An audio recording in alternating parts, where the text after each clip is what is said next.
மாவட்ட ஆட்சியர் அலுவலக கூட்டரங்கில் அமைச்சர் மெய்யநாதன் தலைமையில் நடைபெற்ற மாவட்ட வளர்ச்சி திட்ட பணிகள் குறித்த ஆய்வுக் கூட்டத்தில் திமுக ஒன்றிய செயலாளர் பங்கேற்று பயனாளி ஒருவருக்கு நலத்திட்ட உதவி வழங்கியது அதிர்வலைகளை ஏற்படுத்தியுள்ளது.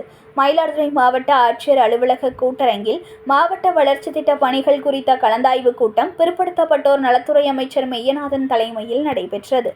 மயிலாடுதுறை மாவட்ட ஆட்சியர் அலுவலக கூட்டரங்கில் அமைச்சர் மெய்யநாதன் தலைமையில் நடைபெற்ற மாவட்ட வளர்ச்சி திட்ட பணிகள் குறித்த ஆய்வுக் கூட்டத்தில் திமுக ஒன்றிய செயலாளர் பங்கேற்று பயனாளி ஒருவருக்கு நலத்திட்ட உதவி வழங்கியது அதிர்வலைகளை ஏற்படுத்தியுள்ளது.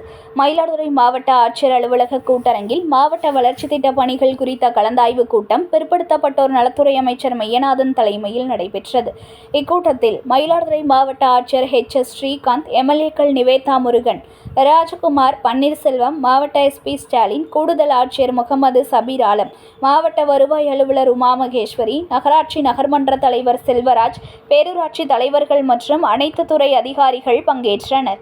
கடந்த ஆண்டு நடைபெற்ற பணிகள் குறித்தும் தற்போது நடைபெற்ற தமிழக பட்ஜெட் கூட்டத்தொடரில் மயிலாடுதுறை மாவட்டத்திற்கென அறிவிக்கப்பட்ட திட்டங்களை விரைந்து செயல்படுத்தவும் ஆலோசிக்கப்பட்டது.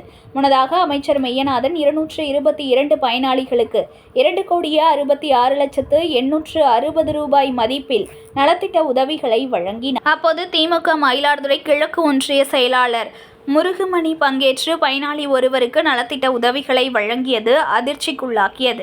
அமைச்சர் தலைமையில் மாவட்ட ஆட்சியர் உள்ளிட்ட அனைத்து துறை அதிகாரிகள், மக்கள் பிரதிநிதிகள் மட்டும் கலந்து கொள்ளக்கூடிய மாவட்ட வளர்ச்சி திட்ட பணிகள் குறித்த கலந்தாய்வு கூட்டத்தில் திமுக ஒன்றிய செயலாளர் பங்கேற்று நலத்திட்ட உதவிகளை வழங்கிய சம்பவம் அதிர்வலைகளை ஏற்படுத்தியது.